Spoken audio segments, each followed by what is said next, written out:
mukdash le'ilun nishmat Chana bat Chaim Yaakov. Erev Tov, on est dans les préparatifs de Pessah. Moi, ça y est, j'ai fini de nettoyer ma maison. Aujourd'hui, 2 heures avant le shiur, il me reste demain à cachériser la cuisine. Voilà. Non, comme ça, je suis avec vous. On est dans la même galère, on est dans le même bateau tous ensemble. Et bon, évidemment, avant qu'on commence le shiur, on continue là où on s'est arrêté la semaine dernière. On ne peut pas ne pas évoquer ce qui s'est passé il y a quelques heures à Jérusalem. Et je pense que ça a été notre maître mot la semaine dernière et Bichlal dans tous nos shiurim, l'idée qu'on est là pour apprendre de l'histoire, justement pour d'un côté ne pas refaire les mêmes erreurs que dans le passé, et d'un autre côté pour avancer, pour aller de l'avant et toujours construire, toujours s'élever. Et évidemment que lorsqu'on voit un bus attaqué, ça nous rappelle pour les plus vieux d'entre nous qui étaient déjà là en Israël dans les années 2000, ça rappelle évidemment des périodes très compliquées. Et je pense que c'est aujourd'hui un tournant dans notre reconstruction nationale, justement, un tournant dans lequel il faut savoir aller de l'avant et mettre en pratique ce qu'on va étudier, ce qu'on a étudié la semaine dernière et ce qu'on va véritablement étudier ce soir. Pas se laisser abattre évidemment, pas se laisser submerger par ni la haine ni le désespoir, mais par une volonté de toujours avancer. Voilà, c'est ce qu'on peut faire, c'est ce qu'on doit faire. Avancer et faire ce qu'on sait faire de mieux, à savoir construire l'identité d'Israël et le pays d'Israël. Alors, on continue dans notre Haggadah et on est arrivé, vous vous rappelez la semaine dernière, on a dit, je fais un petit previously in the Haggadah. La semaine dernière, on avait dit qu'il y avait 2 Haggadot. Une Haggadah nationale et une Haggadah religieuse qui venait répondre aux 2 problématiques. C'est quoi Le'atril bignut ou l'sayem beshevar, commencer par ce qui était mauvais et terminer par ce qui était bon. On a dit, la première Haggadah dit que ce qui était mauvais c'est qu'on était esclave, et donc ce qui est bon c'est qu'on a été sorti de l'esclavage. Deuxième Haggadah, ce qui était mauvais c'est qu'on était idolâtre, et donc maintenant on revient vers Dieu. Et on avait commencé donc tout le Seder pour arriver finalement, la première Haggadah, on a commencé à parler de la sortie d'Égypte au passé, avec le paragraphe de Avadim Hayinu, et avec toute la question de qu'est-ce que ça veut dire si on était resté là-bas, alors si Dieu ne nous avait pas sorti d'Égypte, alors on serait toujours un esclave de Pharaon. Ça c'était notre sortie d'Égypte au passé, et ensuite on a parlé de la sortie d'Égypte au présent pour ceux qui sont les acteurs de la Haggadah, avec l'histoire de Rabbi Eliezer, Rabbi Yeshua, Rabbi Akiva, et l'histoire de la préparation de la révolte de Bar Korba. D'accord, c'est là qu'on s'est arrêté. Et au final. On n'a pas parlé de Rabbi Eliezer. On n'a pas parlé de ça pourquoi tu m'as dit que oui? Tu m'as il est venu au shiur hier entendu avec. C'est possible, c'est possible. Juste avant. Top, alors on s'est arrêté en fait à la première pisca. Ouais. Oh, je le savais, je voulais voir si vous étiez là. Besséder. Alors, on a parlé donc de la sortie d'Égypte au passé. Bien fait. Alors maintenant, il est temps de parler de la sortie d'Égypte au présent. Au présent, parce que vous vous rappelez, on a terminé sur Vechol amarbel saper b'yetziat Mitzrayim arezeh meshubar. Celui qui en rajoute. On a dit, on ne peut pas rajouter, quand je n'ai pas vécu les événements, je ne peux pas rajouter des infos. Ce que je transmets, c'est ce qu'on m'a transmis. Donc si on me demande de en rajouter, c'est qu'on me demande de parler de quelque chose que moi je connais au présent. Et c'est la deuxième pisca, le deuxième paragraphe de la Haggadah numéro 1. C'est quoi ce deuxième paragraphe? Eh bien regardez, c'est 4 lignes. Moi je vous ai amené une Haggadah ici, chez moi il y a 4 lignes. C'est ce qui a marqué là, 4 lignes seulement. Oui. Avant le Kéta au présent, juste par rapport au passé. Par rapport au passé, on peut ramener seulement ce qu'on nous a raconté. D'accord. Mais on sait bien que, aujourd'hui, en tout cas, moi, la signification que je me fais de ça, c'est plus rajouter de plus en plus de vortim et de drachot qui ont été ramenés par Chazal sur le Héroua de la sortie. Très bien. À des rabats. Mais ça ne sera pas en rajouter. Ça sera raconter la sortie d'Égypte. Il y en a qui connaissent beaucoup, ils racontent beaucoup. Il y en a qui connaissent peu, ils racontent peu. Mais Zélom ça changerait mon problème. Ça c'est-à-dire. rentre pas dans la définition de Kol HaMarbe. C'est où Kol HaMarbe le saper, s'il s'agit de rajouter des perushim, alors ça dépend pas ni de toi ni de moi. C'est en fonction de la connaissance de chacun. D'ailleurs, et ça rentre pas dans la mitzvah de l'Essaper, mais dans la mitzvah de Veigadeta lebincha, car le Rambam nous dit Kedaato shel ben aviv melamedo. C'est-à-dire, tu peux pas, si par exemple, je sais pas, tu as des enfants de quel âge autour de la table, à la mitzvah, c'est Veigadeta lebincha.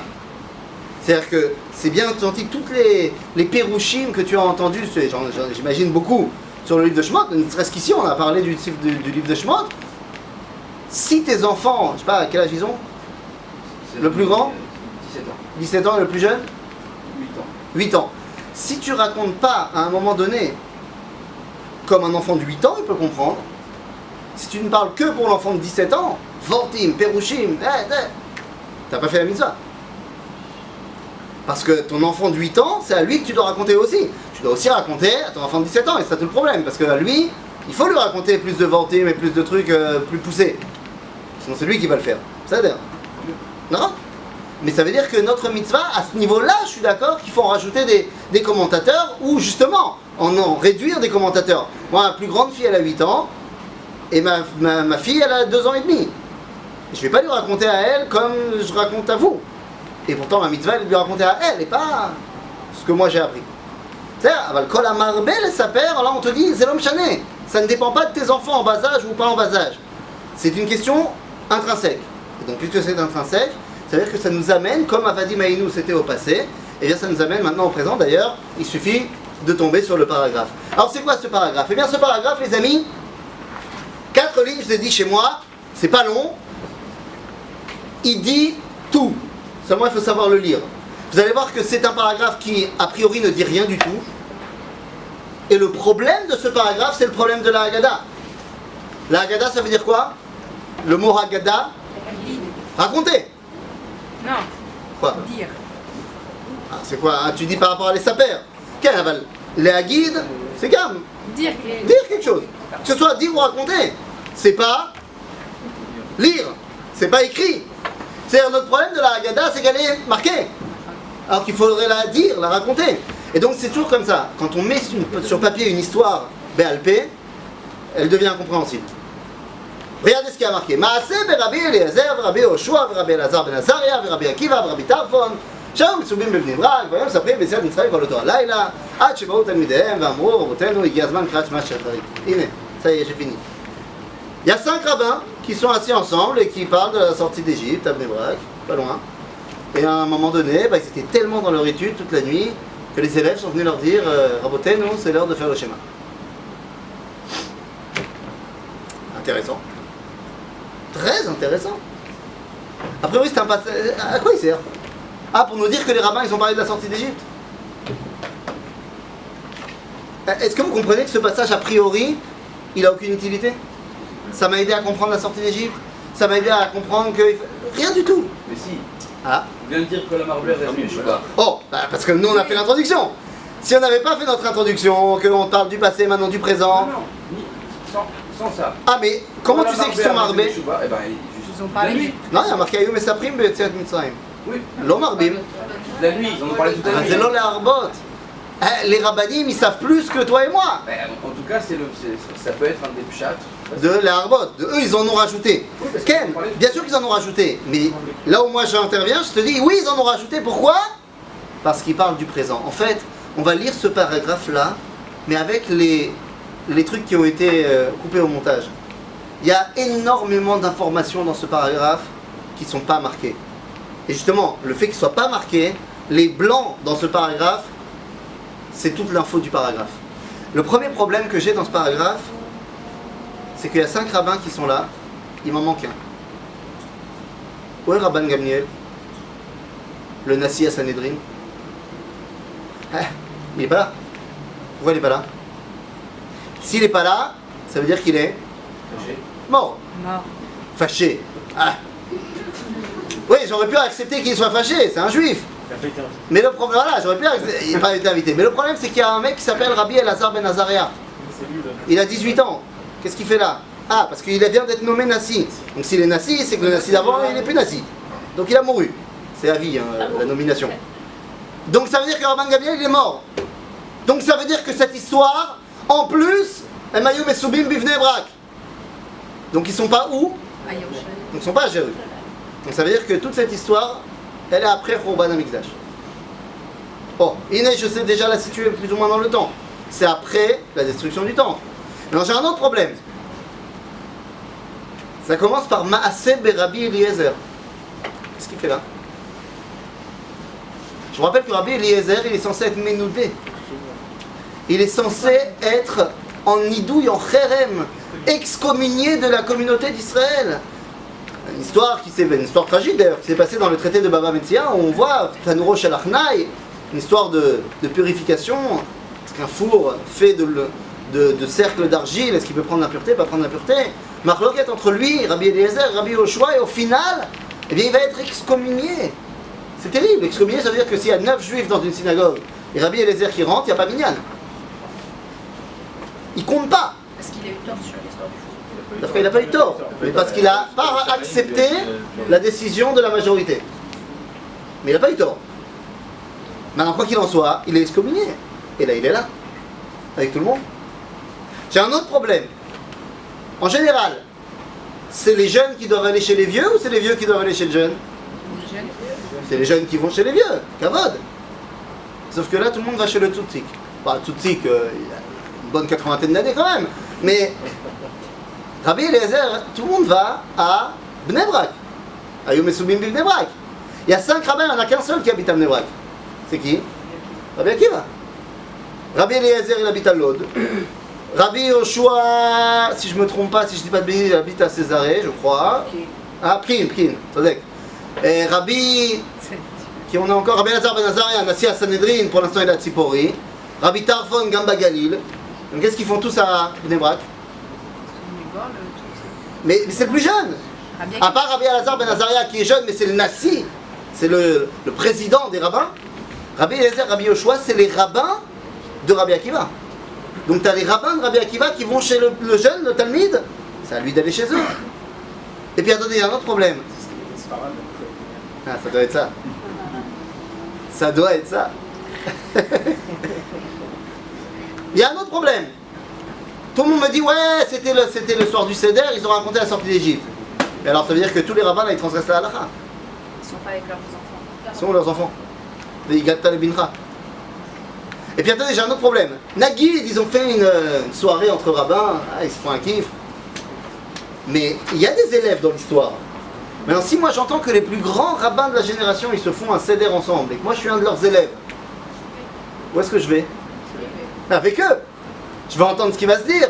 Sauf qu'ils ne sont pas avec eux. Peut-être que c'est pas là, il a cédé. Ah, je sais pas, pour l'instant je regarde ce qui a marqué ou ce qui n'a pas marqué. Après on va faire nos déductions. Chez Vebaou, Talmider, Bassof. Là, ça amène la prochaine question. Ve'amroulaima. Qu'est-ce qu'ils lui ont dit? Igazman Kriyat Shema Shacharit. C'est quand? Kriyat Shema Shacharit. 4 heures du matin. Ouais, enfin, sans parler de montre. Quand est-ce que c'est? Le matin. C'est quand le matin? Ah, le lever du soleil. Alors Tashachar. Ça veut dire? Ayat Tashachar. Début de la lumière. Bon, alors c'est facile de savoir alors quand c'est. Il suffit de regarder quand il y a la lumière. Alors pourquoi les élèves ils ont dû venir dire ça au rabbin? Ben, ça veut dire que les rabbins ils pouvaient pas voir. Et les élèves oui. Donc c'était pas au même endroit. Et pourquoi ils étaient dans une grotte alors? C'est-à-dire, maintenant qu'on a vu tous les trucs qui sont pas marqués, maintenant on va mettre la chose tout à fait barour ensemble. On est dans une époque qui est une époque très compliquée pour le peuple juif. On est après la destruction du temple. Je suis même assez tenté de vous dire qu'on est en 119-120. La Shuba Ezor, peut-être 121. Parce qu'en 117, il y a eu ce qu'on appelle le Mered Atfutzot. Pas un truc qui est très connu. La révolte des communautés de diaspora. Instaurée juste après la visite de Rabban Gamliel et de Rabbi Akiva. Pour chauffer un peu contre les Romains. C'est ça qui va préparer en 132 la révolte de Bar Korba. Qui va préparer le terreau. Maintenant Rabban Gamliel il est mort. Donc on est après. Et non seulement on est après, mais on sait que à ce moment-là, Adrien, c'est pas le meilleur copain des Juifs, l'empereur romain, fait de plus en plus de pression sur le peuple juif, de décrets anti-juifs, ici en Palestine. Bah oui, parce qu'on va changer le nom, même ça arrivera un tout petit peu plus tard, on va changer le nom de Eretz Israël, de la terre de Judée, en Soura Palestina, on va changer le nom de Jérusalem après la guerre de Bar Korba en Aelia Capitolina. Il y a une pression qui est extrêmement présente et pesante par les Romains sur le peuple juif. Et donc, il y a à un moment donné ce réveil national qui dit on en a marre. On a essayé de partir en révolte en 66 jusqu'à 70, ça n'a pas marché, ça a amené à la destruction du temple. Début de l'exil, seulement qu'est-ce qu'on se dit quand on est juif? Qu'il y a un deuxième exil qui pointe le bout de son nez. On se dit ben, ça va être comme le premier. Alors qu'est-ce qu'il a dit le prophète? Dans 70 ans vous revenez à la maison. Donc là on commence à se dire que pareil. Et donc 50 ans après le début de cet exil, il y a les gens qui commencent à se dire qu'il faut s'organiser. Et donc c'est pour ça que tout le monde va venir trouver Rabbi Akiva. Parce que Rabbi Akiva, c'est peut-être pas le plus vieux des rabbins, mais il est très proche de quelqu'un. D'après Rambam, dans Ilchot Melachim, Rabbi Akiva, c'est le Nosek Elav de Bar Korba Amelech. C'est l'écuyer, bon évidemment c'est pas lui qui lui portait les épées, il était déjà âgé à ce moment-là, mais c'est l'écuyer, c'est le soutien numéro 1 de Bar Korba. Et donc si tous les rabbins vont chez lui, y compris Rabbi Eliezer, qui est ménoudé, qui est excommunié, mais qui est là quand même, c'est qu'on ne parle pas ici d'un sujet de halakha, mais qu'on parle d'un sujet qui va toucher au clan d'Israël tout entier. Et donc tout le monde vient voir celui qui connaît le mec qui va pouvoir nous sortir de ce problème-là. Donc on va chez Rabbi Akiva. Pourquoi est-ce qu'on est dans les grottes? Dans ces fameuses grottes de Bar Korba? Parce que les Romains nous recherchent. Et donc pourquoi il y a les Talmidim dehors? Pour monter la garde. Et donc à la fin c'est les Talmidim qui viennent leur dire ok les rabbins, c'était bien de parler toute la nuit. Maintenant... C'était Laïla Seder ou pas? Ah, c'est Bidiou caché là. Certainement pas. Ouais. C'était certainement pas Laïla Seder. D'ailleurs comment on sait? Il y a marqué Vayu Mesaprim Be'etziat Mitzrayim Kol Oto Alayla. Ils étaient en train de raconter la sortie d'Égypte toute cette nuit.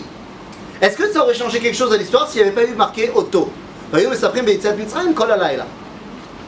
Non, j'aurais compris qu'il raconte la sortie d'Égypte toute la nuit. Et là, j'aurais pensé d'ailleurs qu'il s'agit de la Seder. Mais cette nuit-là, quand on parle de toute la taphora qu'il y a derrière, et qu'on sait, quand on parle de toute l'ambiance qu'il y a derrière, et quand on sait que Laïla Bechazal, c'est quoi la nuit? C'est l'exil. Donc on parle de cet exil-là. Ils sont en train de parler de leur sortie d'Égypte à eux. Ça s'appelle comment leur sortie d'Égypte? La sortie de l'exil de Rome. Ils sont en train de préparer la guerre de Bar Korba. Pourquoi passer par 40 Ah, c'est ce que j'ai dit en introduction. Pourquoi passer par tellement de trucs? Parce qu'on a voulu te la mettre par écrit. Parce que quand on raconte une histoire, Zechavayati, c'est là. Mais quand tu écris l'histoire, et en plus, tu as envie de faire concis, parce que tu as plein d'autres histoires à raconter, alors tu es obligé de marquer des petits rachets prakim. On ne peut pas marquer, mais ça s'appelle Beyetziat Mitzrayim. Beyetziat Mitzrayim, c'est Shem Shamu, c'est Mila Shmoa. Beyetziat Mitzrayim de Moshe Rabbeinu, etc. Et là, Beyetziat Mitzrayim, je suis désolé, ça contredit ce que tu nous racontes, peut-être que c'est marqué, etc. Mais ça contredit le Pshat du Sipour. Ça contredit le Pshat du Sipour. Les Saper Beyetziat Mitzrayim, c'est les Saper Mitzrayim. C'est quoi les Saper Beyetziat Mitzrayim? Non, pas leur. C'est quoi les Saper Beyetziat Mitzrayim? C'est les Saper Beyetziat Mitzrayim chez Moshe Rabbeinu. Quand est-ce qu'on a une mitzvah de raconter celle de Moshe Rabbeinu? Bella Seder. Et Beoto Alayla, ça renforce le fait ça peut vouloir... Attends, encore une fois, t'as envie de dire que ce passage vient dire que ça s'est passé là, la Seder, et qui parlait de la sortie d'Égypte, et que ça vient nous dire qu'il y a 5 rabbins qui parlent de la sortie d'Égypte. Je dis pas que c'est une explication qui n'est pas recevable. Elle est totalement recevable. Le seul truc que je dis, c'est qu'elle n'ajoute absolument rien à ma mitzvah et à ma compréhension de l'avancée de la Haggadah.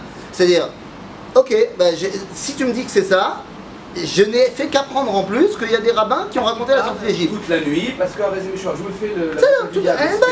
Mais encore une fois, j'ai pas besoin... Et je vois qu'il donne l'exemple de raconter les Tzad Mitzrayim toute la nuit. Voilà. Ça aurait pu être ça s'il n'y avait pas eu derrière tous les autres les trucs qui sont présents dans l'histoire de derrière. C'est-à-dire, effectivement, si je connais rien du Reka... Non, tu as raison. Si je connais rien du contexte dans lequel ces personnages parlent, tu as raison à 100%. C'est-à-dire, si la Haggadah, c'est Akriya, si on l'avait appelé Sefer Akriya, faut lire, et que donc ce qui a marqué c'est canon, c'est un canon biblique, c'est ça, c'est Ruach HaKodesh, alors ok, je suis d'accord avec toi. Mais c'est pas ça, c'est une agada. Donc il y a forcément un contexte. D'ailleurs, Maaseh, il se passe quelque chose. D'ailleurs, Agave, ça c'est vrai pour tout le Limud Agmara, pour tout le Limud Tanakh. Si on ne comprend pas le contexte dans lequel les acteurs jouent, on ne comprend pas l'histoire. C'est ce que tu nous avais ramené sur Mataï Évidemment. Mais il y en a plein des contextes comme ça. Genre, surtout si tu ne comprends pas dans quel contexte les rabbinim parlent ou agissent, tu ne peux pas comprendre ce qu'ils font. Et pourquoi c'est pas explicite?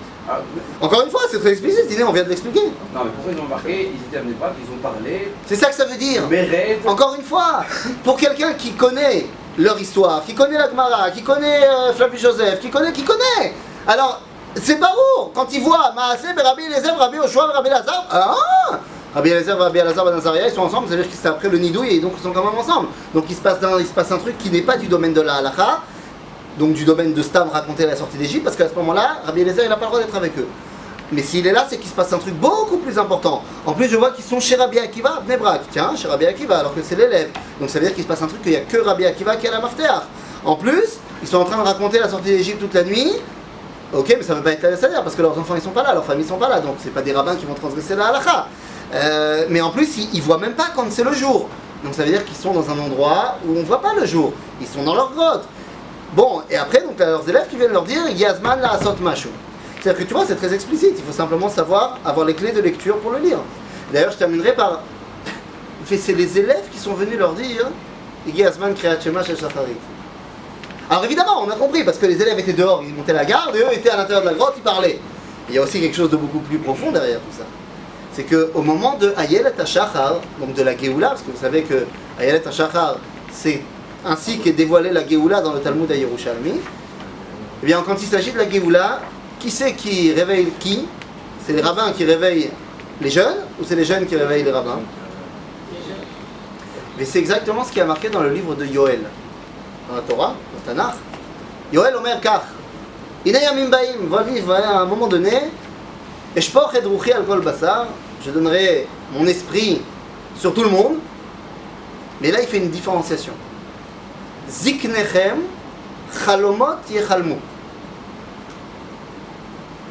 Vos anciens, ils auront des rêves. C'est un des degrés de la prophétie. Benechem ou Bnotechem, Yenabou. Ils auront la névoie. Ou Bachurechem, Chezionot Yechazu. Et vos jeunes, ils auront des Chezionot, des visions, je ne sais pas si on peut traduire ça comme ça.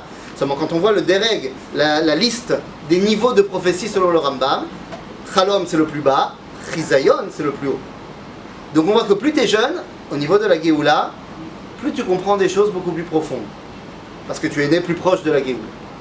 Et c'est ce que disait le Rav Tzvi Yehuda Kook lorsqu'il voyait les jeunes, Shiur, je sais pas, Dalet, Gimel, Dalet, Hey, dans la Yeshiva de Merkaz Harav, qui étudiait le livre de Oroth de son père, et qui comprenait ce qu'il disait, il pleurait de joie. Il disait, qui aurait cru, à l'époque de mon père, que des jeunes comprendraient ce qui a marqué là-dedans? Vous avez dit où vous êtes. Maintenant, par rapport à notre contexte global de la Haggadah, eh bien, la semaine dernière, on a vu à Vadim Haïnou, c'est la sortie d'Égypte au passé, pour ceux qui racontent l'histoire dans la Haggadah, et Maaseh Rabbi Eliezer Chadome, c'est la sortie d'Égypte au présent pour eux. Donc, si on a vu la sortie d'Égypte au passé, si on l'a vu au présent, qu'est-ce qui manque? Au futur. Iné, troisième paragraphe. Troisième paragraphe, c'est la sortie d'Égypte au futur. Pour finir, oui. Il en est sorti quelque chose de cette réunion et... Ah oui, ils en est sorti la révolte de Bar Korba. Je te rassure, c'est pas cette réunion-là qui a amené à la révolte. Je pense que Bar Korba, il n'avait pas besoin des rabbins pour mettre en place sa révolte. Mais ce qu'on vient te dire, c'est que justement, tu te rappelles ce qu'on avait dit la semaine dernière, qu'il y a des gens qui n'étaient pas forcément très fans de la sortie d'Égypte, c'était les rabbins. Afilo kulanu chachamim kulanu vonim, ova alenu le saper b'yitziat Mitzrayim. Et donc on vient te dire, eh ben tu vois, il y a des rabbins qui, lorsque s'est représenté l'événement, ont pris leurs responsabilités et ont porté main forte au niveau spirituel, au niveau concret, ont porté main forte à Bar Korba. Quand on fera un cours sur l'Akba Omer, on verra que d'ailleurs ils ont envoyé tous leurs élèves à la guerre. Quel intérêt? Non, Yom Saoud sera un autre truc. Quel est l'intérêt de raconter ça dans la Haggadah, qu'ils ont fait une réunion politique un soir de semaine? Parce que c'est pas un stam, une réunion politique. Non. C'est pas un meeting, nuit debout, on est à la place d'arrêt, on n'a rien à faire. Ça ressemble. Non, on est en train de préparer la guerre. C'est pas une réunion politique. On est en train de préparer concrètement la révolte contre les Romains pour sortir.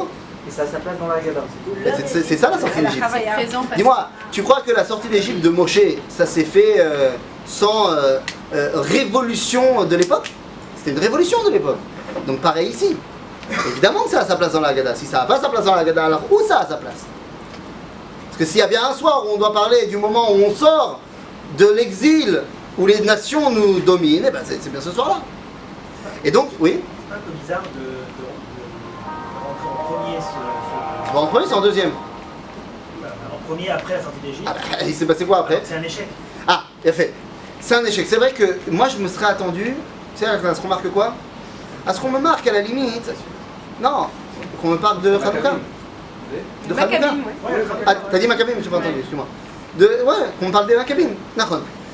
Je pense, c'est... Khazan, ils aimaient pas trop les Maccabim. Alors, j'allais dire, je pense qu'il y a deux raisons à ça. Un, parce que Khazal, ils ont une dent contre les Maccabim.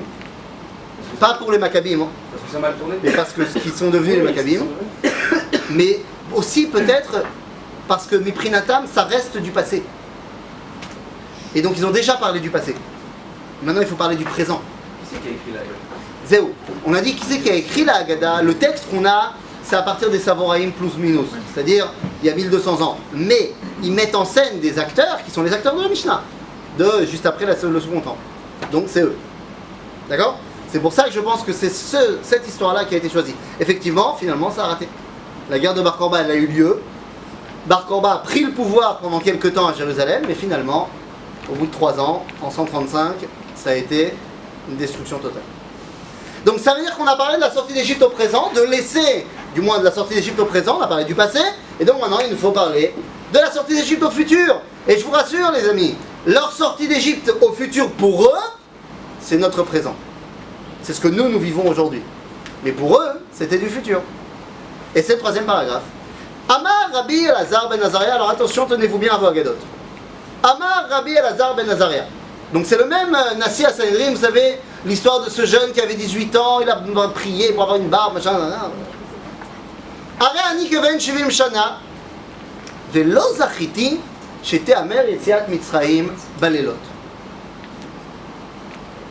Qu'est-ce qu'il nous dit Rabbi Elazar ben Azaria? Là, tout ce passage-là de la Mishnah, de la Haggadah, c'est un passage de la Gemara dans le traité de Brachot à la page 12. Et de quoi on parle? Eh bien, on parle d'une sugia qui a l'air très technique et très complexe, mais en fait qui est extrêmement profonde et qui nous parle de ce que nous sommes en train de vivre. Il s'agit de troisième paragraphe du schéma. Vous connaissez le troisième paragraphe du schéma? Le schéma, vous connaissez, c'est bon? Combien de fois on dit le schéma par jour? Non, je ne parle pas du schéma à la mita. Deux fois. Pourquoi est-ce qu'on dit 2 fois le schéma? Parce qu'il y a marqué Beshor Becha Ufkumecha. Donc on le dit le soir et le matin. Mais ce que tu dis, c'est vrai pour les 2 premiers paragraphes du schéma. Où il y a marqué Beshor Becha Ufkumecha. Qu'est-ce qu'il en est du 3e paragraphe du schéma? Pourquoi est-ce qu'on le dit? C'est quoi la raison ilchatique? Pourquoi on dit le 3e paragraphe du schéma? C'est pas pour les tzitzit. Parce qu'on a une mitzvah de l'inscrire. Et Yom Tzetra Me'eretz Mitzrayim Kol Yemechayecha, non? Jusqu'à la fin des temps. Alors justement, c'est ça toute la question qui va se poser ici. C'est-à-dire, on a une mitzvah de raconter la sortie d'Égypte. Mais combien de fois par jour? Une fois. D'accord? Une fois. Donc a priori, la 3e partie du schéma, il faut le dire combien de fois par jour? Une seule fois. C'est pas ce qu'on fait. Nous, le soir, on dit aussi. D'accord? On dit aussi. Alors ça va être tout ça le victoire. Nous dit Rabbi Elazar ben Azaria, Lo zachiti shete'amer yetziat Mitzrayim balelot. J'ai jamais vu, c'est-à-dire qu'il n'y a eu aucune tradition rabbinique qui a dit qu'on disait le 3e paragraphe du schéma la nuit. D'ailleurs, c'est ce que vous dites, parce qu'on doit le dire qu'une seule fois par jour. Ad shederasha ben Zoma. Il y a un des Chachamim, ben Zoma, qui vient et qui dit non. Moi, je dis qu'il faut dire le 3e paragraphe du schéma, donc il faut rappeler la sortie d'Égypte, également le soir. Pourquoi? Eh bien, parce qu'il y a marqué Sheneemar, Leman Tiskor et Yom Tzetra Me'eretz Mitzrayim, Kol Yemechayecha. Le mot Kol, il faut que tu te rappelles de la sortie du jour où tu es sorti d'Égypte, tous les jours de ta vie. Nous dit Ben Zoma, le mot tout, de tous les jours de ta vie, il est superflu. Parce que s'il y avait eu marqué que Yemei Chayecha, j'aurais compris que ça veut dire tous les jours de ma vie. Donc s'il y a marqué tout, ça veut dire que... Et donc c'est pour ça qu'il dit, il faut dire aussi la nuit. Est-ce qu'on fait comme lui? Oui, on fait comme lui. Chachamim, ils viennent dire, non, je suis pas d'accord avec toi. C'est vrai que le mot kol, il veut rajouter quelque chose. Mais il ne veut pas rajouter la nuit, il vient rajouter Yemot HaMashiach. C'est-à-dire pour Chachamim, il faudra dire le troisième paragraphe du Shema, la journée, pas la nuit, seulement en temps d'exil. Il y a marqué, il dit Yemei Chayecha Haolam Hazeh, Kol Yemei Chayecha Lavi Yemot HaMashiach. Haolam Hazeh, dans la littérature de Chazal, ça veut dire l'exil. Donc Chachamim te disent, la sortie d'Égypte, il faudra la rappeler pendant l'exil et également pendant la Géoula. Pour Benzoma, quand est-ce qu'il faut rappeler la sortie d'Égypte? Le soir et le matin, mais que pendant l'exil, pas pendant la Géoula. Vous me suivez jusque-là? À ce niveau-là, la Haggadah, elle s'arrête. Mais là encore, la Gemara, elle ne s'arrête pas. Elle continue. Et lorsque Chachamim il dit ça, Benzoma, il vient à l'attaque. Et il dit, comment? Qu'est-ce que j'apprends?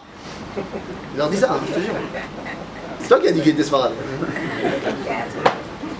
Il leur dit ça, il leur dit, attends, comment vous pouvez dire qu'on va continuer à rappeler la sortie d'Égypte pendant la Géoula, alors qu'il y a un pasouk dans Yirmiyahu qui dit, Ine yamim baim, viendra un temps, Shelo yamer od chay Hashem asher e'ela etrem me'eretz Mitzrayim, il viendra un temps où quand on viendra parler de Dieu, on dira plus Dieu c'est un beau gosse, il nous a fait sortir d'Égypte. On dira Dieu c'est un beau gosse, il nous a fait sortir de la Pologne, du Maroc, de l'Algérie, de la Tunisie, de la Russie. C'est ça qu'on dira, c'est comme ça qu'il dit le Jérémie. Attends, il dit ça avec des mots à lui, tu vois, il dit Lo yamer od chay Hashem asher e'ela etrem me'eretz Mitzrayim, ela chay Hashem asher e'ela ve'ekim et zera bet Israël me'eretz Safono mikol ha'aratzot asher idartim sham. Donc nous dit Benzoma, tu vois, il y a un passage qui dit que viendra un moment où on parlera plus de Dieu en tant que sorteur d'Égypte, mais on parlera de Dieu en tant que sorteur d'Europe et du monde. En gros, qu'est-ce qu'il dit Benzoma? Il viendra un temps où Yom HaAtzmaut, ça sera beaucoup plus fort que Pessah. Et donc on arrêtera de parler de la sortie d'Égypte au passé. Parce que ce sera tellement plus grand qu'on ne pourra pas se rappeler de ça.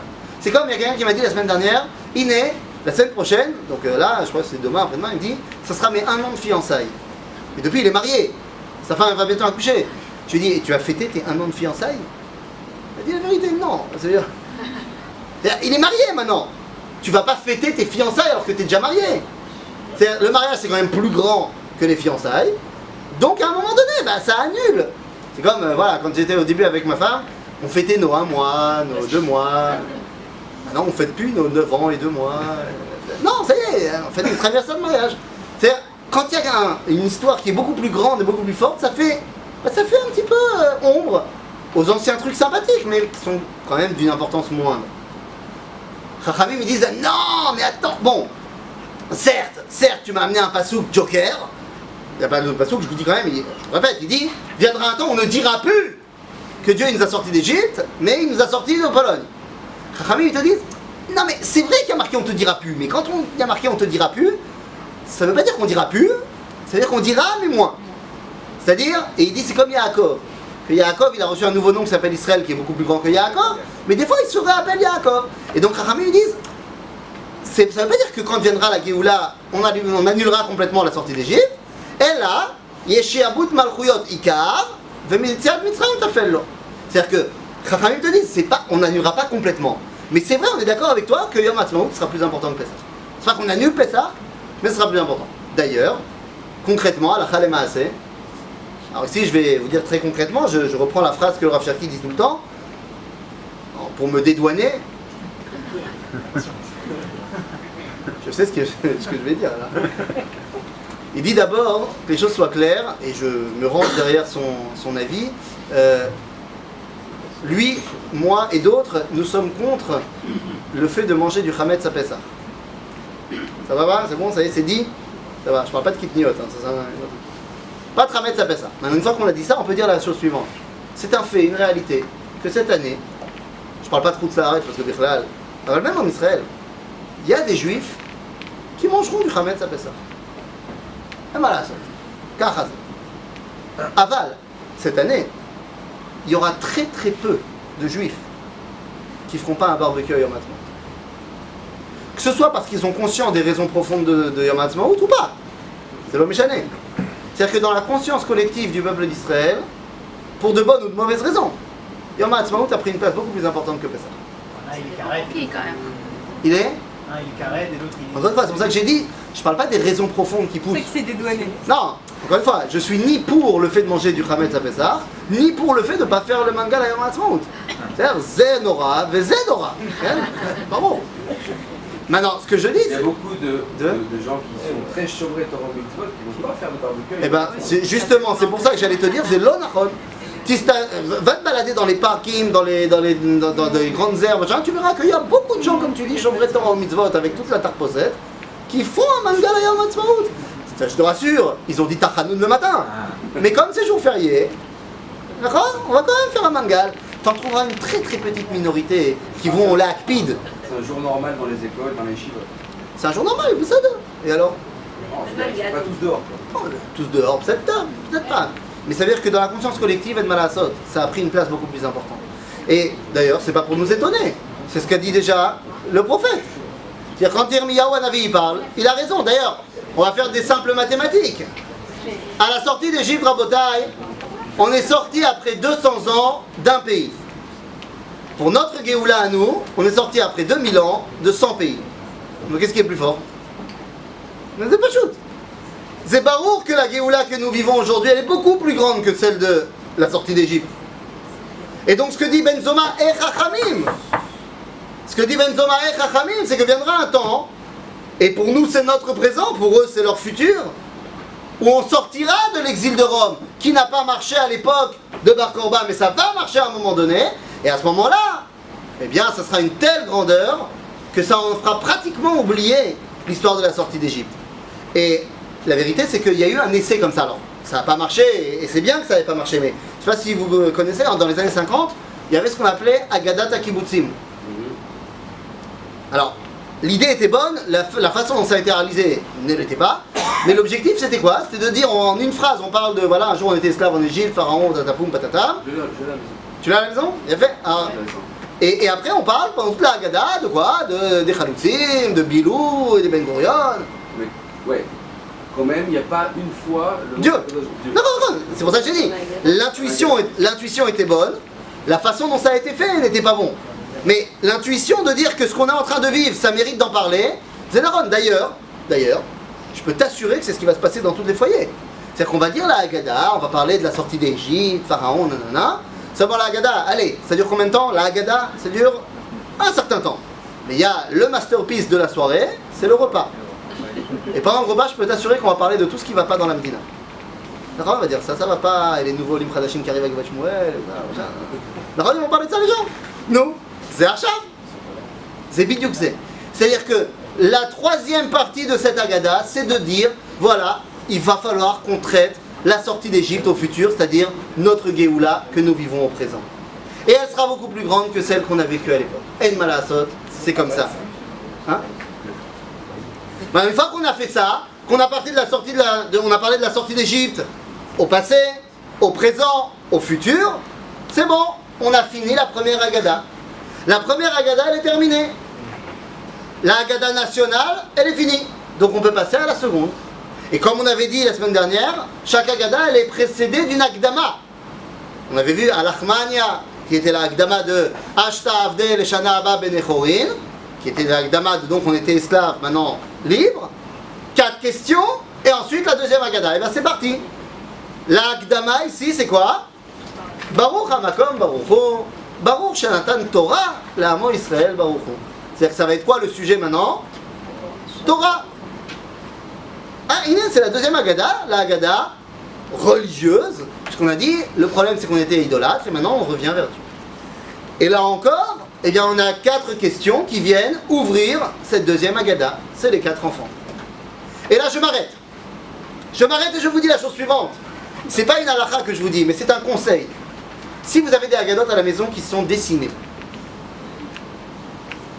on a les 4 enfants représentés de manière dessinée. Déjà, vous pouvez faire un travail préparatoire à la maison, d'imprimer. Sur internet, vous pouvez trouver énormément de dessins.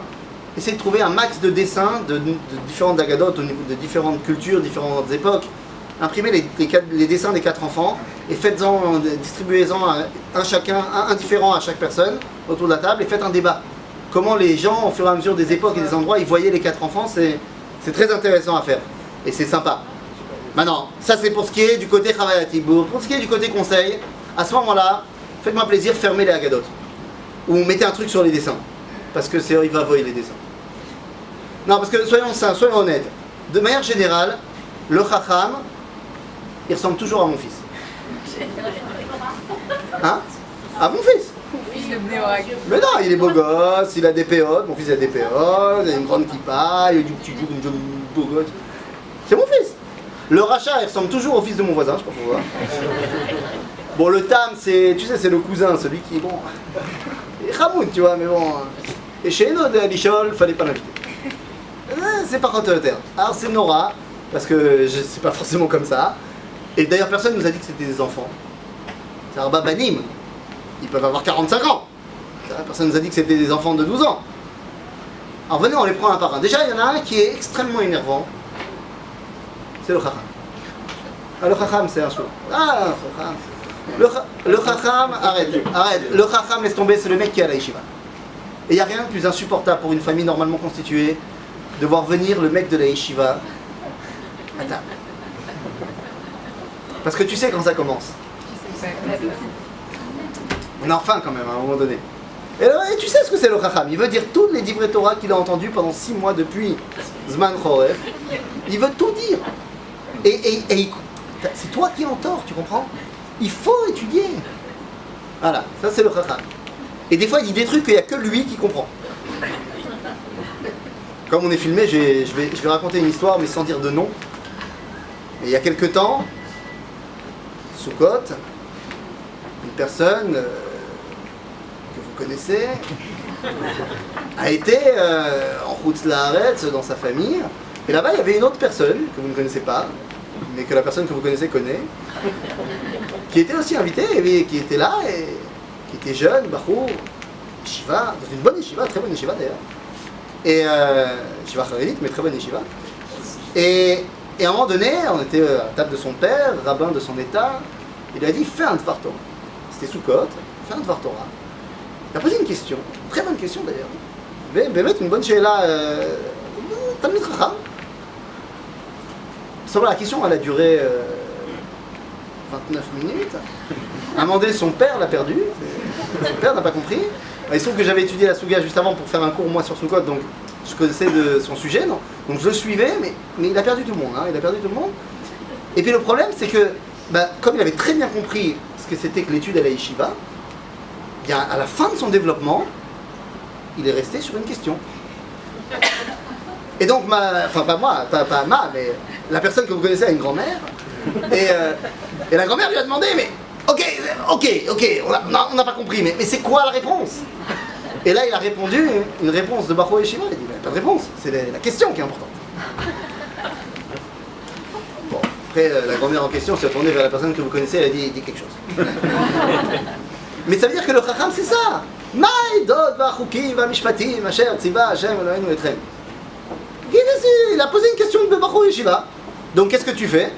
Tu lui jettes un onos de Bachou Yeshiva.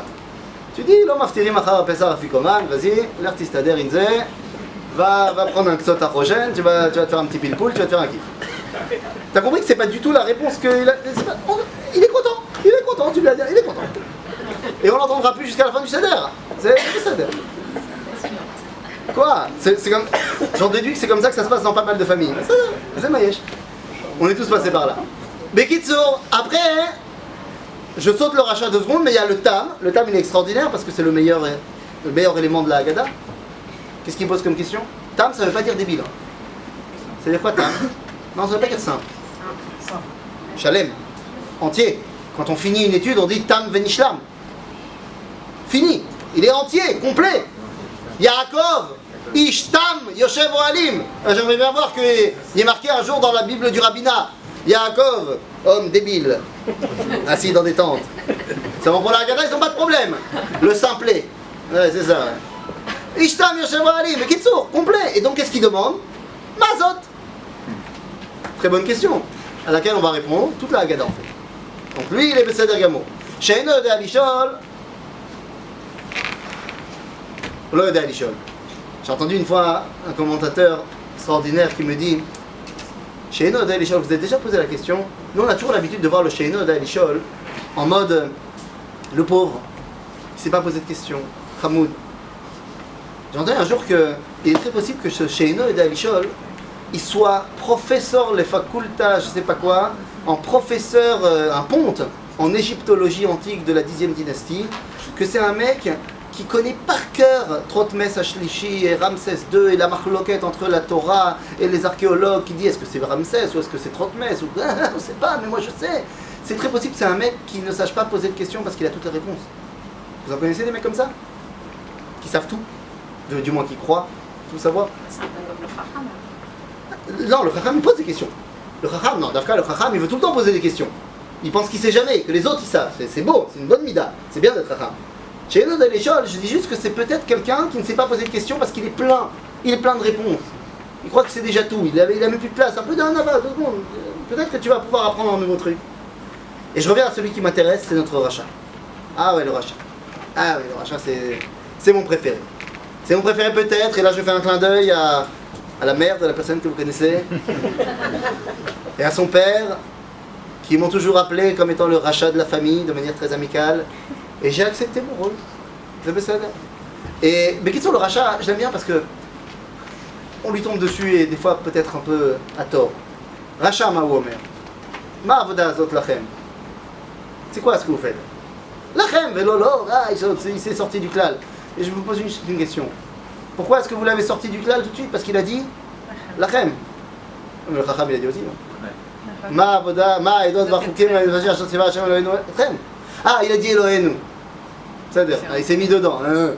Genre, ma avoda zot lachem, lachem velolo. Rav Yehuda disait la chose suivante, c'est pas parce que les imprimeurs de la Haggadah, ils ont mis les virgules et les points comme ça, que c'est comme ça la tradition d'Israël. Parce que dans les Haggadot, il y a marqué Ma Chacham Omer, 2 points, ouvrez les guillemets. Ma avoda azot lachem, point d'exclamation, interrogation, exclamation, je sais pas ce que je dis. Genre, qu'est-ce que vous faites? Et la Haggadah, elle repart, le narrateur dit lachem, il a dit lachem, il a dit pour vous et pas pour lui, donc il s'est exclu. Rav Yehuda disait, qui t'a dit que le narrateur il continue, il reprenait? Qui t'a dit que le rachat il avait fini de parler? Il faut lire comme ça, nous dit Rav Yehuda. Ma avoda azot lachem, virgule. Lachem velolo. C'est toujours le rachat qui parle. Et il dit ma avoda azot lachem. Qu'est-ce que vous faites là? Ma c'est lachem, ma c'est avoda azot. Je vous ai déjà raconté mon histoire de Pessah chez les Témanim. Vous savez ce que c'est la avoda azot? C'est une lafa shawarma. D'accord? Korban Pessah, c'est un shawarma. La matzah, c'était pas du carton à l'époque, c'était une lafa. Maror, un peu de salade. Charoset, c'est un peu de trouk, rarif comme ça, bien comme il faut. Tu roules. Moi je me revois encore de... Je pense, ça c'est dans pas longtemps. On va faire Zecher la Mikdash ki Hillel Korech. C'est Korech. C'est le moment redouté par tous les Ashkenazim. Tu prends 2 morceaux de carton, tu mets du réfort à l'intérieur, le but du jeu c'est celui qui pleure le plus vite. C'est le but du jeu. Et je me dis Zecher la Mikdash ki Hillel, et à chaque fois je pense, mais si Hillel il nous voyait, comment il se moquerait de nous? Il n'avait pas de carton Hillel, il n'avait pas non plus de réfort, il prenait une lafa, Megoul Gelet, avec un shawarma dedans, il se faisait un kiff. Et le rachat il le sait. Il nous voit, lui aussi il kiffe le shawarma. Et il dit ma avoda zot lachem, virgule. Lachem, velolo. Vous me faites kiffer, c'est tout. Vous faites un kiff de shawarma. Je suis pas contre, moi aussi j'aime bien, mais dites pas que c'est pour lui. Me la jouez pas, on est serviteur de Dieu, là tu te fais un kiff. Vous comprenez que sa question, c'est une vraie question. C'est la question du monde triloni aujourd'hui en Israël. Ah, arrêtez, vous kiffez vous. Et qu'est-ce qu'on lui répond au rachat? T'as sonné? On lui répond, t'as raison. Ba'avurze, asa Hashem, li, betzetim et mitzrayim, li, velolo. On dit, tu as raison. Parce que Dieu, il m'a fait sortir d'Égypte. Pour moi, pas pour lui. Là, on a dit tout la Akdama du Messilat Yesharim. Quand Ramchal il nous dit que c'est quoi notre rôle dans le monde, nous avons un devoir. Nous devons remplir notre devoir face à Dieu. Et c'est quoi notre devoir? Leitaneg. Kiffer. C'est ça notre devoir. J'ai froid là-bas? Moi je suis en dessous. Allez, complètement. On lève la prise, c'est mieux. Ça y est. C'est une révolution là. Tu comprends? Mais attends, parce qu'on lui dit Ve'afata aket shinav. Ça y est, maintenant il va faire chaud. Ouais. Ve'afata aket shinav, on lui dit au rachat. Est-ce que vous avez déjà vu une famille où ça se passe? Ce qui veut dire littéralement, et toi, hein, mets-lui une patate dans ses dents. J'ai jamais vu que ça. Alors, ce que je vais vous dire maintenant, c'est certainement pas le pshat, mais c'est un beau drouche. C'est un bon vort comme ça des chassidim qui disent Ve'afata aket shinav. Il faut que tu tapes son shin. Tape son shin. Arrête. Mi bara et atov baolam. Qui a créé le bien dans le monde? Kadosh Baruch. Qui a créé le mal dans le monde? Kadosh Baruch. Le mal, ça fait partie du monde que Dieu il a créé. Est-ce que c'est quelque chose qu'on peut surpasser, qu'on peut corriger, qu'on peut élever? Oui.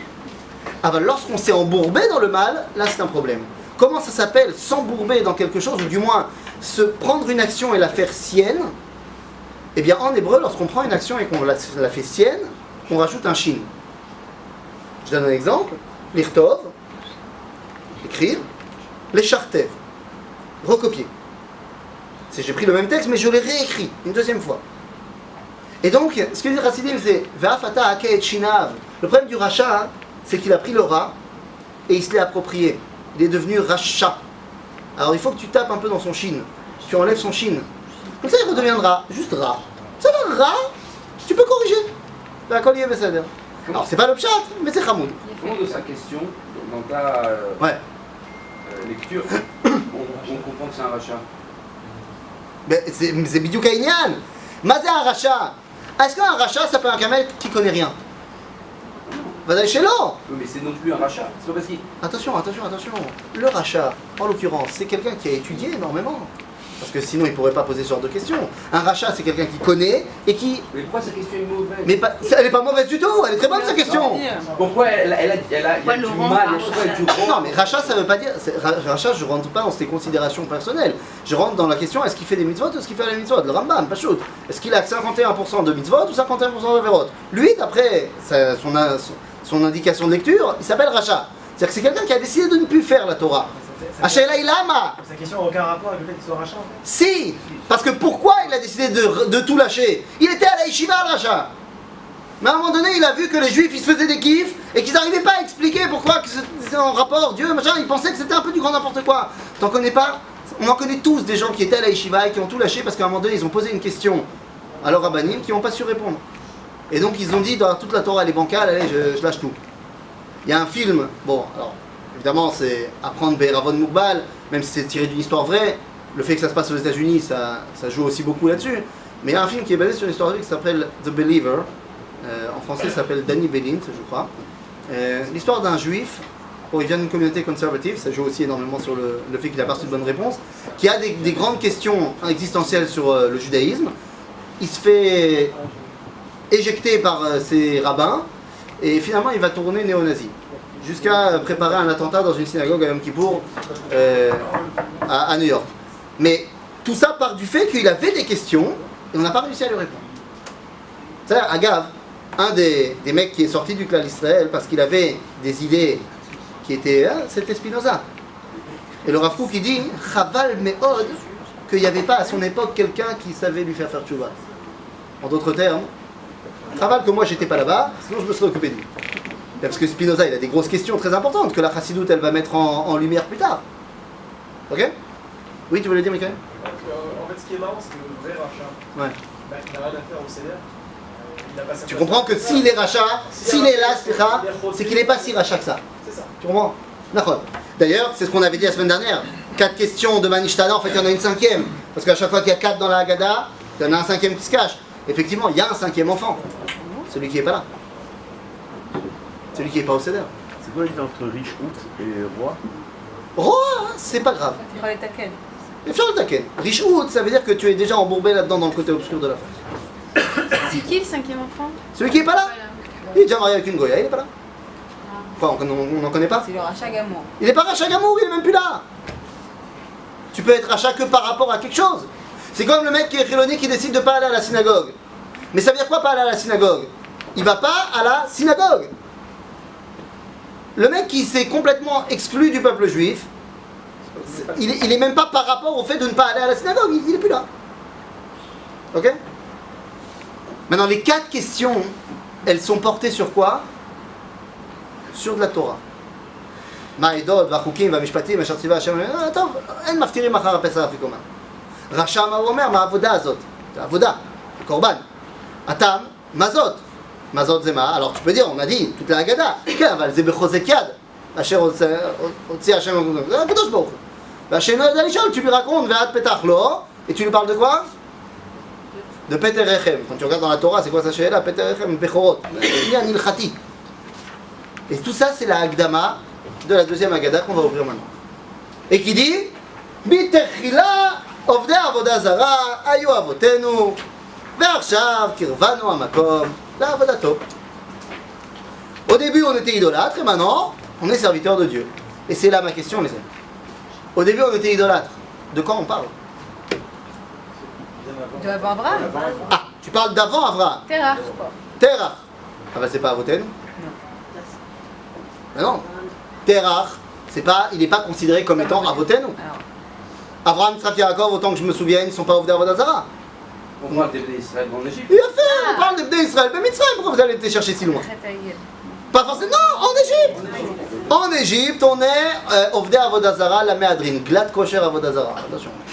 Non, on est serviteur de Anubis, Apis, Osiris et Ra, comme tu veux. D'ailleurs, ceux que ça intéresse, quand on voit dans Sefer Bamidbar le décompte des Bnei Israël, il y a un bug entre le nombre des Bnei Israël et le nombre des Bechorot. Il n'y a pas assez de Bechorot. C'est-à-dire le chiffre, il ne va pas, quoi. C'est soit tu dis que chaque famille, elle avait 24 enfants à peu près, je ne me rappelle plus du décompte exact, mais à peu près 24 enfants, soit il y a un problème. Ils sont passés où les Bechorot? Sefer Yecheskel, chapitre 20, nous dit qu'on était tombé en Égypte dans toutes les Toravot Mitzrayim. Parmi ces Toravot Mitzrayim, c'était de sacrifier le premier fils au Dieu. On retrouvera ça dans plein de cultures. Quand Yirmiyahu Abnavi, il parle de Jérusalem, les mecs ils vont au Beth Amikdash le matin, l'après-midi ils vont au Molech, et ils balancent leurs enfants dans le feu. On connaît ça. אז הוא הייתה עובדי עבודה זרה. מתחילה עובדי עבודה זרה היו אבותינו. ועכשיו קרבנו המקום לעבודתו. Et ça parle de quand?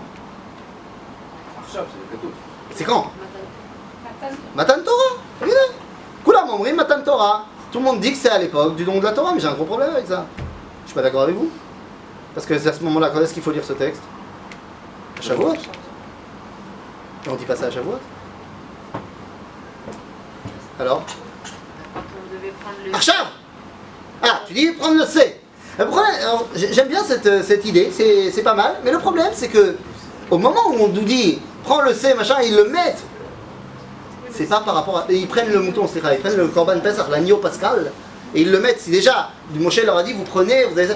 C'est un symbole de divinité égyptienne, donc ça veut dire qu'ils font un acte pour se rattacher à l'histoire juive, certes, mais ça n'a rien à voir avec Dieu. Parce qu'à ce moment-là, ils servent qui? Moshe. Ils connaissent pas Yud Keh Vav Keh. Ils ont entendu parler d'Abraham, Yitzhak et Yaakov, des histoires comme ça, mais ils connaissent pas Dieu. Moshe, il dit qu'il bosse pour lui. Osheken, Oshelo. Alors vous allez me dire, il y a eu les diplés. Ouais, d'accord, mais les Bnei Israël, ils n'ont pas vu les diplés.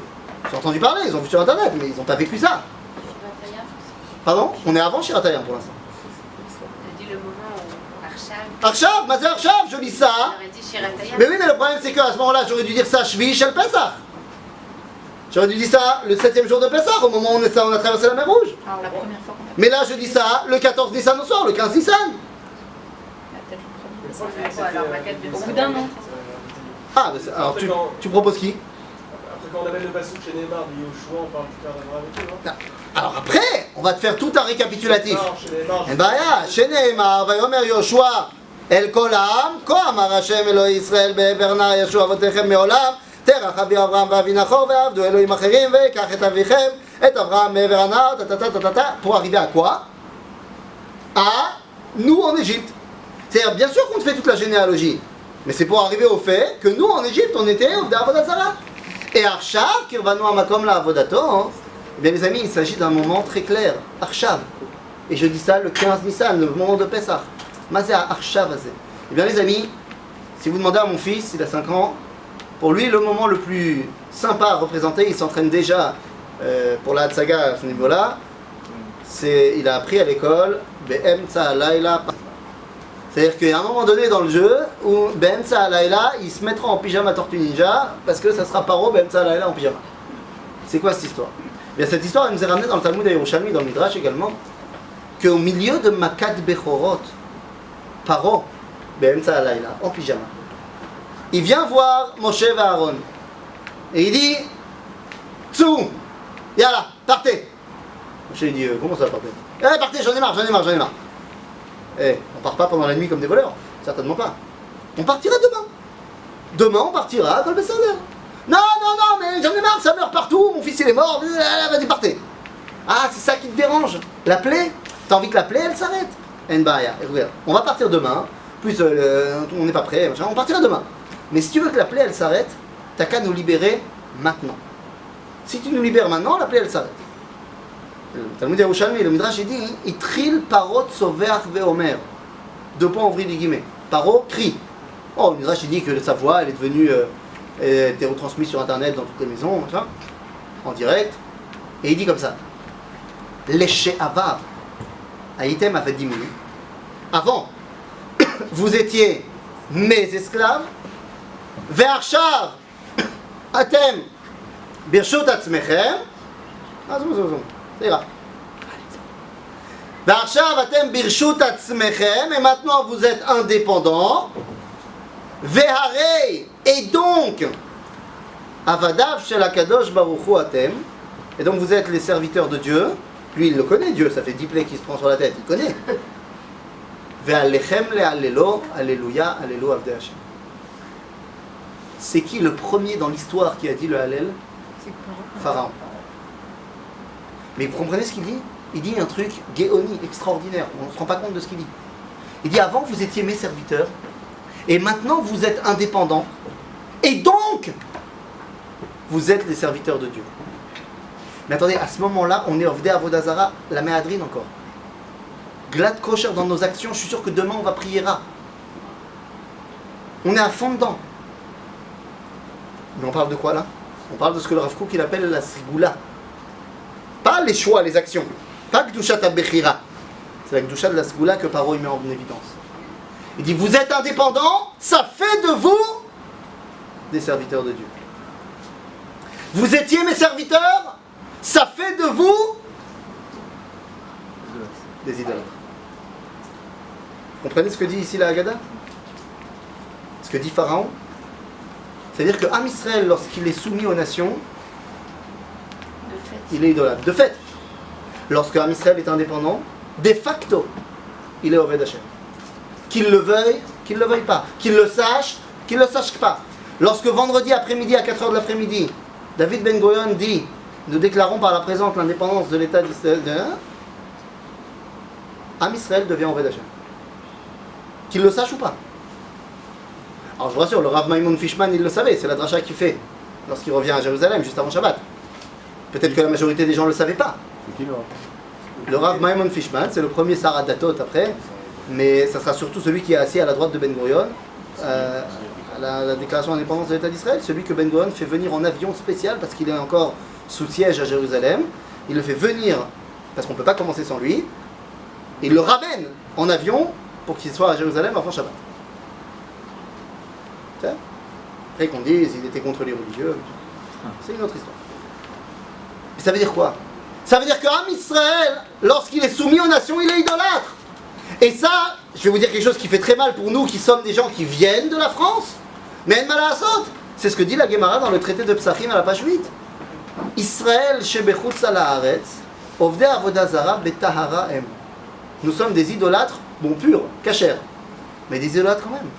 Attention, ça ne veut pas dire qu'on est des idolâtres concrètement dans les faits, mais ça veut dire qu'au niveau profond, oui, c'est ce qui se passe. Et c'est ce que dit la Gemara dans le traité de Ketubot à la page 110. Kol adar be'eretz Israël domé le misheyesh lo Eloah, ressemble à tout celui qui habite en Israël ressemble à celui qui a un Dieu, et tout celui qui habite en Chutz La'aretz ressemble à celui qui n'a pas de Dieu. Dit Rabbi Avraham Azoulay, à Chesed la Avraham, le grand-père du Chida, arrière-grand-père. Il dit tout celui qui habite en Israël ressemble à celui qui a un Dieu, même s'il n'en a pas l'air, il rajoute, entre parenthèses. Même s'il n'en a pas l'air, il a un Dieu. Il dit, celui qui habite en Chutz La'aretz ressemble à celui qui n'a pas de Dieu, même s'il a l'air d'en avoir un. En d'autres termes, tu peux avoir un chapeau, une barbe, des titites. Quand tu es soumis aux nations, tu es un idolâtre. Et c'est ce que dit, c'est pas une invention, c'est ce que dit tout simplement le Passouk. Qu'est-ce qu'on dit en Tisha B'Av, dans la parasha de Vaïtranan?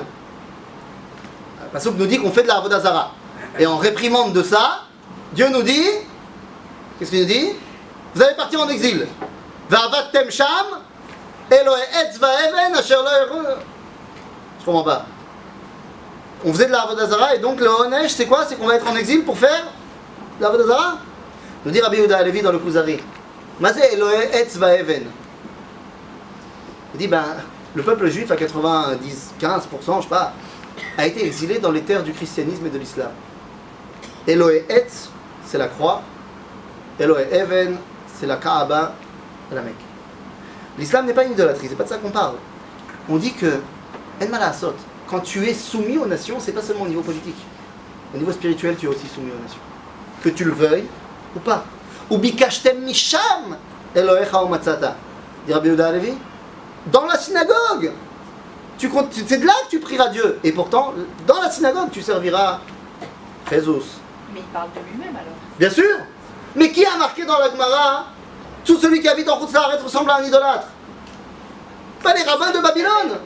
C'est d'eux qui parlent. Ils le savent très bien. Ils ne se mentent pas. Parce qu'ils comprennent très bien ce que dit Pharaon. Quand vous étiez mes serviteurs, vous étiez idolâtres. C'est comme ça. Quand vous êtes indépendant, vous êtes serviteur de Dieu. Même si dans les faits, vous allez peut-être encore prier Ra demain. On s'en fiche. Concrètement, vous êtes maintenant Ovdei Hashem.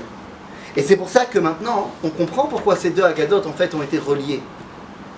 Parce que c'est la même chose. Parce que de dire Avadim Hayinu, c'est pareil que de dire on était idolâtres. Que de dire maintenant on est sorti d'Égypte, c'est pareil que de dire maintenant on est serviteur de Dieu. Il ne s'agit pas de Matan Torah. Comprenez bien que lorsqu'on sort d'Égypte, on n'a pas reçu la Torah encore. Il s'agit ici de prendre conscience de ce que c'est que la profondeur du peuple juif. Pourquoi c'est la même chose et c'est pas complémentaire? Parce que c'est pas complémentaire. C'est la même chose. Lorsque tu es esclave, te dit la Gemara dans le Talmud Yerushalmi, tu es idolâtre. C'est comme ça. Lorsque tu es indépendant, nous dit Pharaon, et il a raison, lorsque tu es indépendant, tu es Eved Hashem.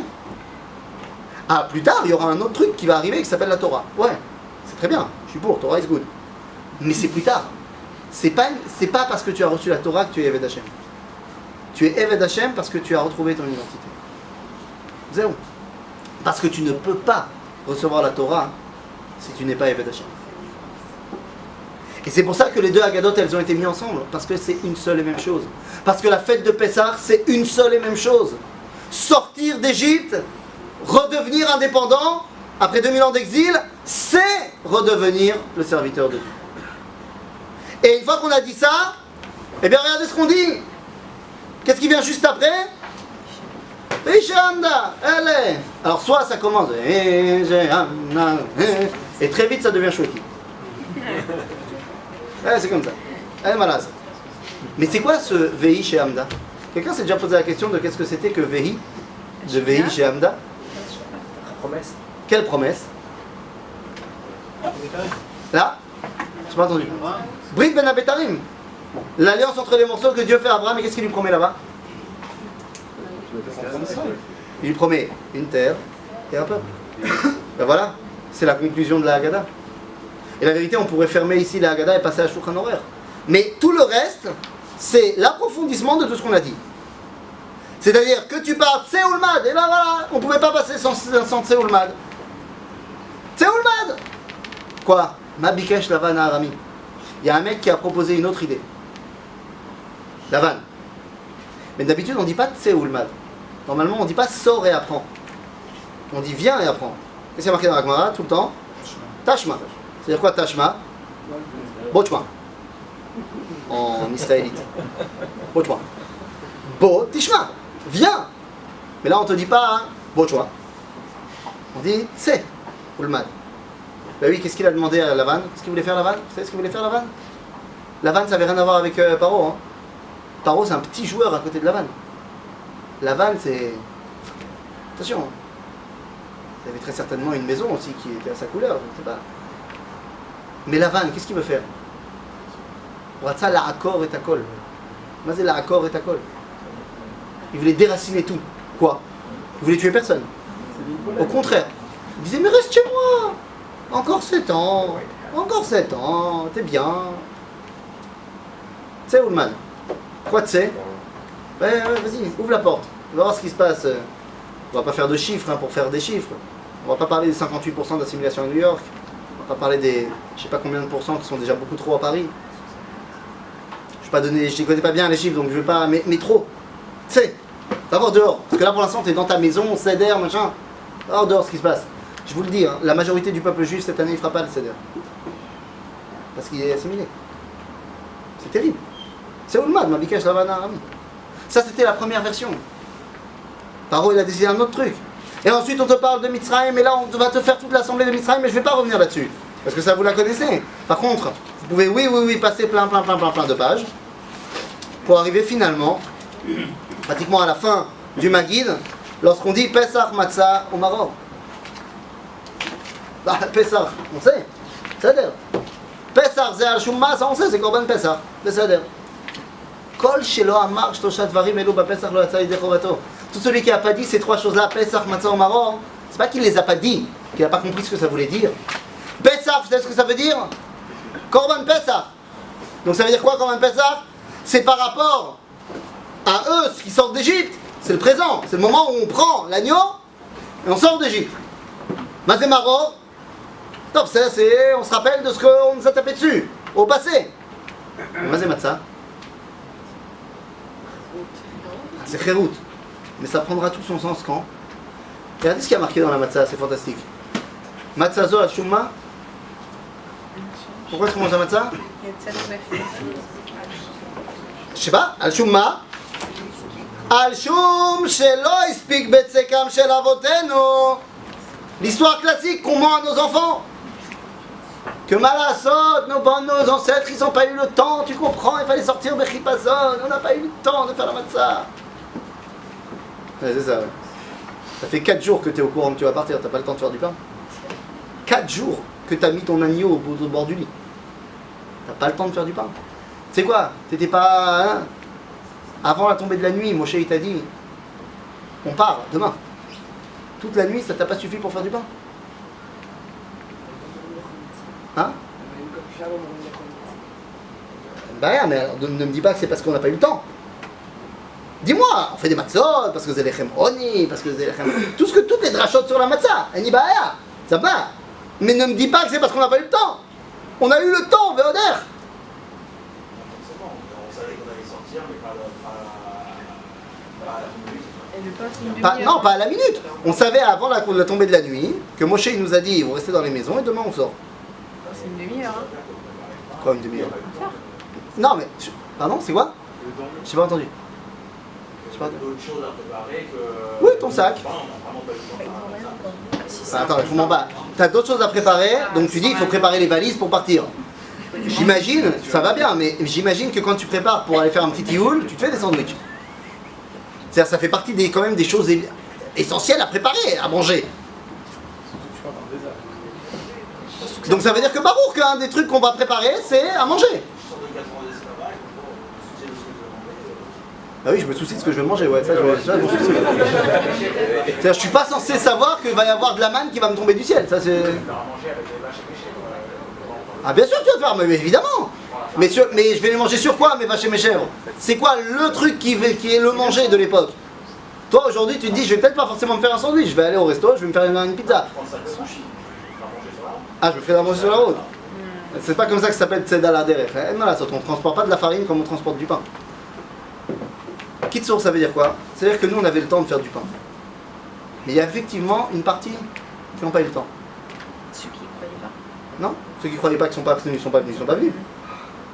Non, il y a une partie de gens qui sont sortis d'Égypte, qui vraiment n'ont pas eu le temps. Qui au moment où Moshe il a dit on s'en va, ils ont dit comment ça on s'en va? Ils n'y croyaient pas. Non, c'est pas qu'ils n'y croyaient pas, ils n'étaient pas au courant. Ils n'ont pas eu la préparation, l'agneau, tout ça. Les Erev Rav. Les Égyptiens. Il y a une partie des Égyptiens qui sont venus avec nous, que je sache. Ce qu'on appelle Erev Rav. Ou alors ce que la Torah appelle Tzivot Hashem. Ces représentants du monde qui ont compris ce que la sortie d'Égypte allait amener au monde, ce que le peuple juif a donné au monde, et qui ont voulu s'attacher à nous. Et qui finalement sont devenus Avotenu. Parce que je vous rappelle qu'ils se sont complètement rentrés dans le peuple, puisqu'ils sont sortis avec nous. C'est-à-dire que cette matzah, bien sûr que toutes les raisons que vous avez données, elles sont bonnes. Et c'est des raisons pour lesquelles on mange la matzah, et c'est tout ce qu'on dit au début du Seder. Mais lorsqu'on arrive à la fin du Seder et qu'on dit Matzazo al-Shumma, on parle de l'influence à long terme, de l'influence dans l'avenir, sur les nations du monde, que va avoir la sortie d'Égypte. Et c'est pour ça qu'on la met à ce moment-là. Une fois qu'on a fini ça, ben c'est parti. On termine le Maguid, et on dit quoi? La bracha. C'est quoi la fameuse bracha? On a commencé le premier cours de la semaine dernière, en disant il y avait une bracha, mais elle n'est pas au bon endroit, elle est à la fin, ben elle est là. C'est quoi cette bracha de Gaal Israël? Ben regardez, on va terminer par là. Je vous rappelle qu'au moment où on dit la bracha, on a commencé le Hallel. On a déjà dit Alléluia ve Betzat Israël. On est en plein milieu du Hallel. Donc on est en train de dire le Hallel de Hallel Mitzrayim. Et regardez ce qu'on dit. Baruch ata Hashem Elokeinu melech haolam, asher ga'alanu ve'ga'al et avotenu, donc qui nous a libérés, qui a libéré nos ancêtres. Donc on parle du présent, peut-être de Hanouka, et du passé, de Yetziat Mitzrayim. Mais ça c'est pas important, parce que cette bracha elle vient dire, et tout ça c'est pourquoi?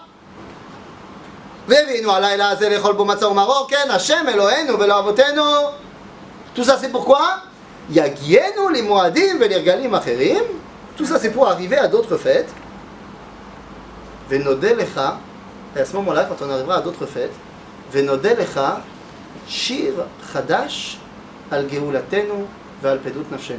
C'est quoi shir dans la halakha? Hallel, on vient de commencer à le faire. Seulement est-ce qu'on parle de ce Hallel là? Non, puisque ça c'est Hallel Yashan, celui de Moshe. Mais là on parle de Shir Chadash. Qui a écrit ces phrases-là?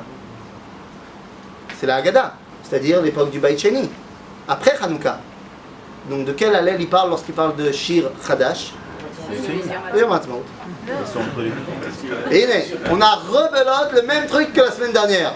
Reposez-vous la question, si un jour j'avais été dans une yeshiva à Ponyovitch et que j'avais dit, nous les Charedim on a raison, est-ce que quelqu'un aurait ri? Personne n'aurait souri, c'est barreau. Mais là quand je dis que ce qu'on fait c'est pour de vrai, ça fait sourire tout le monde. Il faut se prendre au sérieux 5 minutes. C'est pas des blagues ce qu'on dit. Bémet, toute la fête de Pessah, elle n'a pour... Arrête.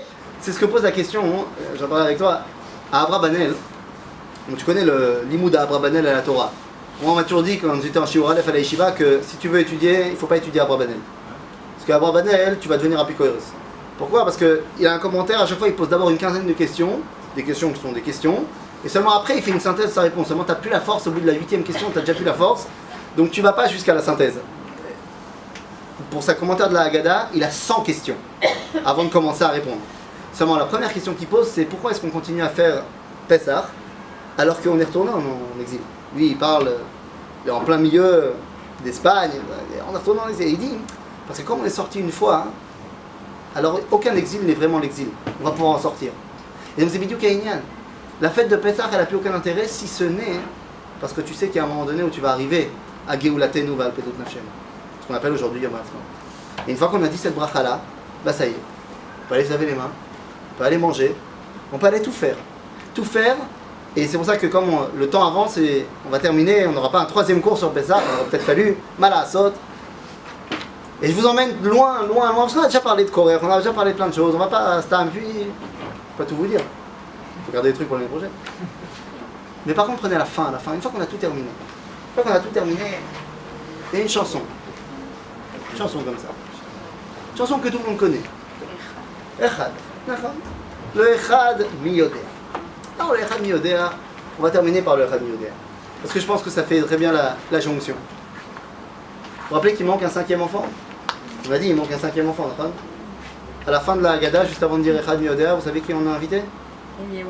D'accord, c'est quoi son boulot? Le'ashiv, lev avot al banim, velev banim al avotav. Et qu'est-ce qu'il dit? Baruch haba. Enfin, on lui dit Baruch haba. Et vous remarquez qu'avant les 4 enfants, on a dit Baruch hamakom, Baruch hu, Baruch Shenatan Torah l'Amo Israël, Baruch Hu. Keneged Arba Banim Dibra Torah. 4 Baruch, 4 Banim. On a dit qu'il y avait un 5e Banim. Il nous faut un 5e Baruch. Quand Eliyahu Hanavi arrive, on est Baruch Haba. C'est lui qui ramène le 5. Il était dehors. Je sais pas. C'est à vous peut-être, je ne sais pas. Non. Tout le Inyan, si on veut prendre conscience de la grande dimension de ce que c'est Chag HaPesach pour arriver à Yom Ha'atzmaut, eh bien il faut comprendre qu'il faut cette unité. Et cette unité, elle est dans le Echad Miodea extraordinaire. Bon, Echad Miodea, vous connaissez la chanson, je ne vais pas vous la refaire.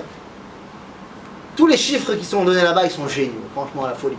Il y a un Dieu, 2 Luchot Abri, 3 patriarches, 4 Matzah, la folie, 5 Torah, Mishnah, top. Et ben, 6 Mishnah, Shiva Yemei Shabbat, 8 Yemei Milad, c'est des chiffres qui sont extraordinaires pour le peuple juif. La Leda, les Dibrot, le peuple juif, les 12 tribus, les 13 attributs de Dieu, fantastique, il n'y a que des chiffres béton. Ah ouais, sauf les 11 étoiles.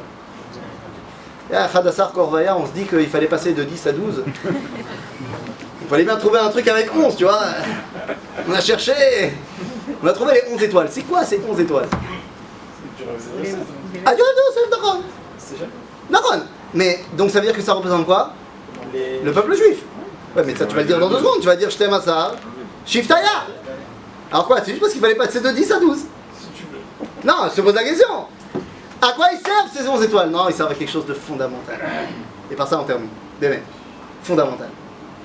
Au moment où il y a les rêves de Yosef, les fils, les frères de Yosef, ils sont contents du rêve ou ils sont pas contents du rêve? D'après le Nehemar Batora, ils sont pas super fans. Aval, à Midrash Omer, il y en a un qui est fan. C'est Reuven. Reuven, il est fan du rêve. Il peut pas trop le montrer, tu vois, parce que sinon Yehuda il va pas kiffer, mais il est fan. S'il avait pu dire, oh, pump it up. Pourquoi? Parce que lorsqu'il entend le rêve, il dit, je me vois, il y a moi, il y a le soleil, la lune et 11 étoiles. S'il y a 11 étoiles, se dit Reuven, et il a raison. C'est-à-dire que je suis dedans. Or, le rêve arrive juste après Maaseh Bila. Le rêve de Yosef, ça arrive juste après le moment où il y a eu la faute entre Reuven et Bila. Au moment où... Il faut que j'explique? Je développe? À un moment donné, Reuven est parti... C'était sa mère? Non, c'était pas là, c'était la femme de son père, mais c'était pas sa mère. Lui, il est fils de Léa. Je ne rentre pas dans le détail, est-ce qu'il a couché avec Bila, est-ce qu'il a pas seulement couché, d'après le Midrash, d'après Rashi, qu'il a seulement changé les couches de son père, qui avait mis sa couche après la mort de Rachel dans la tente de Bila, la servante de Rachel, et lui il pensait qu'il fallait la mettre dans la tente de Léa, qui était sa mère quand même. Je rentre pas dans le détail. Chet, Maaseh Bila. Mais Reuven, il pensait qu'à cause de cette faute, il faisait plus partie du peuple juif. Il entend les 11 étoiles, il dit oh, je suis dedans. Et donc il comprend, et ça c'est fondamental si tu veux arriver aux 12 tribus, que Afalpi Shechata, Israël, que bien qu'il ait fauté, il fait partie du peuple juif et c'est tout autant un principe de base que les 10 commandements, que les 12 tribus.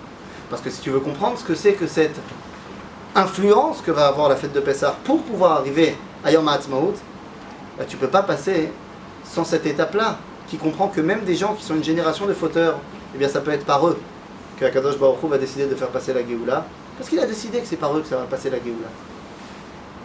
Et quand on a terminé ça, ben, on peut aller se coucher. Asrat Gadia, Chad Gadia, ou pas Chad Gadia, Chad Gadia. Bechol Mikre, après tout ça, il ne reste plus qu'à vous souhaiter Chag Sameach. Fait mal. Et...